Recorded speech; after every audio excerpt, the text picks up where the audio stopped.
Hey everyone, welcome back to another YouTube video, and in this video I'll be showing you guys how to fix Snapchat notifications not working on iPhone. First of all, go ahead and open your settings app, search for notifications, then scroll down and search for Snapchat and see if you have toggled the allow notification options on. If you have not, then toggle it on. After that, go ahead and allow background app refresh. Go back, go to general and then scroll down. Click on background app refresh and make sure you have toggled the option on for Snapchat as well.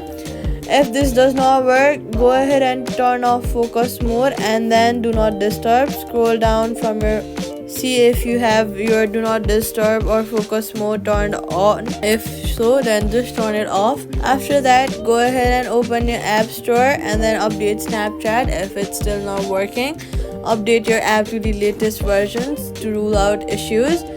Then restart your iPhone at last if nothing works. Safety tip: avoid notification cleaner apps, they disable alerts. And quick fix: log out and in again, and that's it. Subscribe for more fixes.